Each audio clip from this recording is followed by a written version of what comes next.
Good morning, everyone. Thank you so much for joining me today. My name is Janine McGowan, and I design cross stitch as the Blue Flower.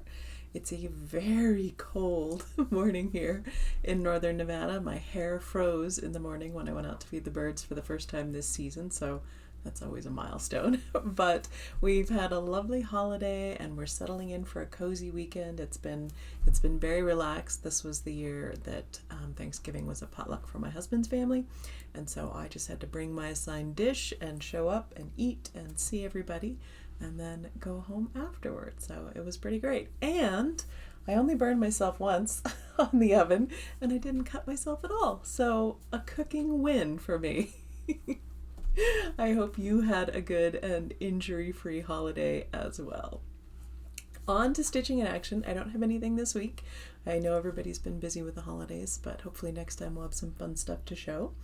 And what I'm stitching has been mostly class blanks. So for Jingle Ball class, you can see what these look like. They're just multiple copies of the blank shape so that I can walk you through the various stitching things. So that's been not terribly exciting, but also not stressful, which is nice. So we'll go ahead and skip to Stash Spotlight. This time I have two, but the same. When I was at Shepherd's Needle, I bought for the first time two Mill Hill kits, and I chose these beautiful butterflies, which I really love. And it's interesting because I have never done a Mill Hill, and I wanted to do them. Wanted to learn how to do that finish. I was given a Mill Hill ornament by a good friend once, and I put it on the tree, and Rye promptly stole it and ate half of it. So I don't have any Mill Hill ornaments right now, but maybe I'll have two soon. And then when I got these, they're sitting on my desk in the little packets. Rye made a teeny tiny hole in the plastic of this one and managed to pull all the threads out of the hole several times. And so I've had to essentially lock them up. I don't know what Rye's obsession with Mill Hill kits is, but she seems to be very fond of them. Maybe I'll have to rethink learning how to do them, but I'm not going to let Rye stop me. I'm going to persevere and figure it out. So that's my Stash Spotlight. On to the world around. In honor of the past Thanksgiving holiday, I chose a turkey this time, but not your typical wild turkey. I chose an ocellated turkey. This is just one of the most beautiful birds I've ever seen.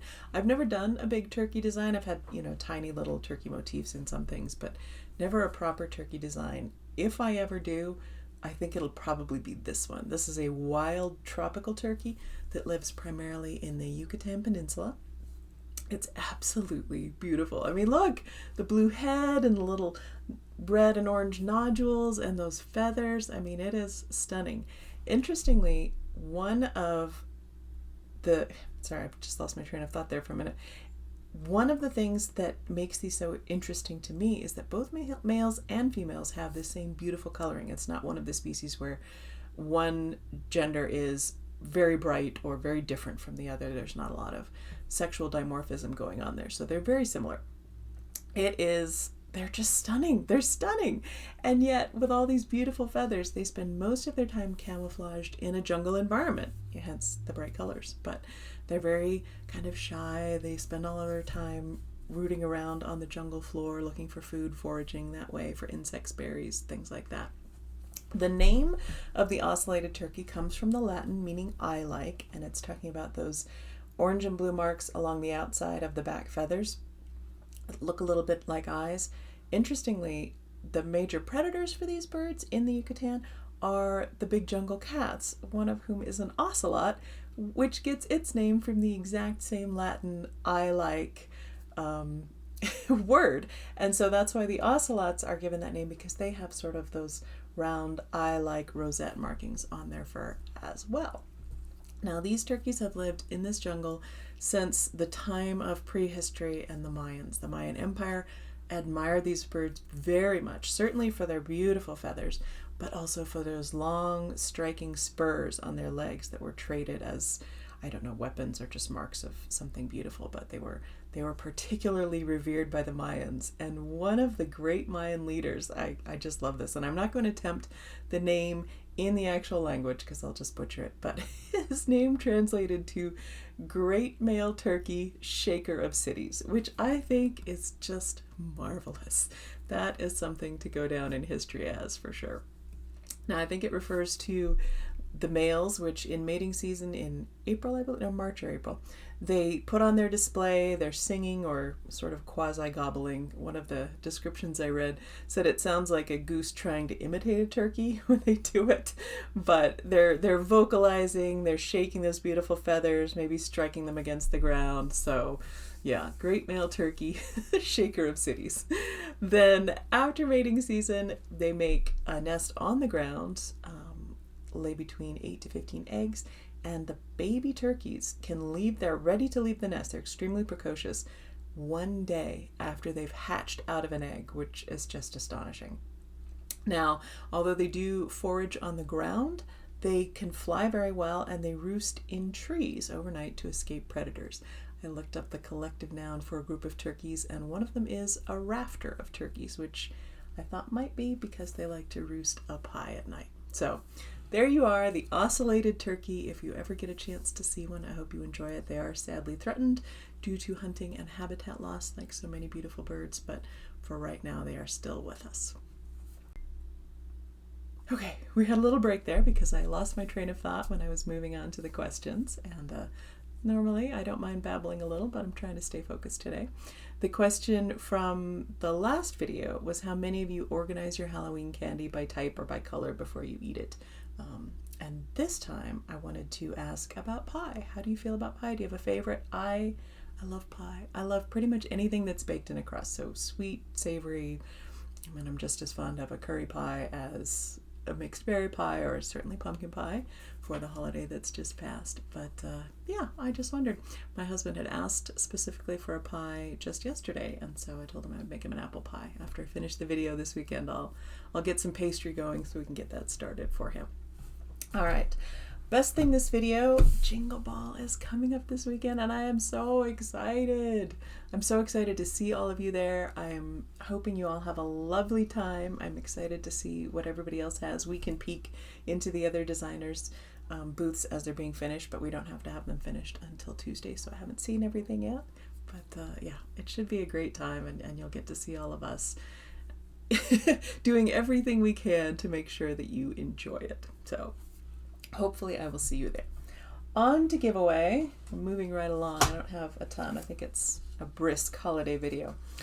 Last video giveaway was these beautiful Victorian motto sampler threads, lovely red and green holiday colors. This little 12 Days of Christmas needle minder. Use the word red in your comments, and the winner is High Pocket Stitcher. So get in touch with me, let me know your mailing address, and I will send that to you.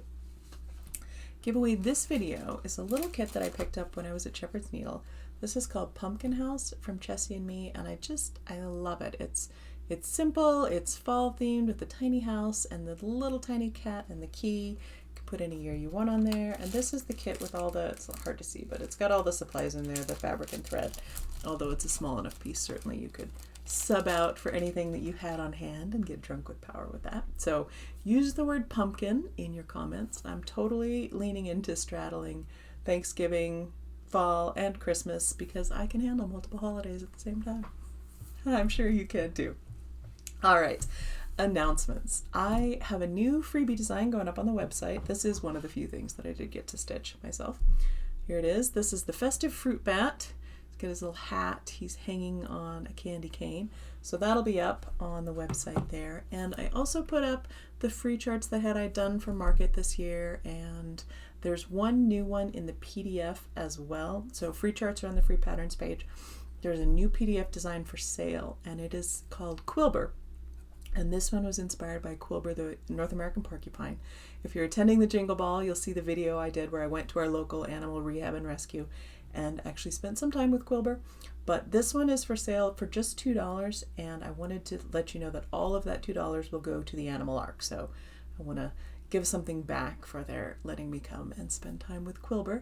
And there are two versions in the chart. One of them has the quills the way that I stitched them, and one of them is blank. Not blank, but doesn't have the quills, has everything else. So you can see what you'd like to do. If you, it can be a little bit overwhelming to try and see all the quills while you're stitching it. So this way you could put them on the way that you want them. So anyway, there's little Quillber. He's got a tiny nutcracker because walnuts are his favorite treat. And yeah, I hope we can sell a few of those and send the Animal Ark some money in honor of Quillber.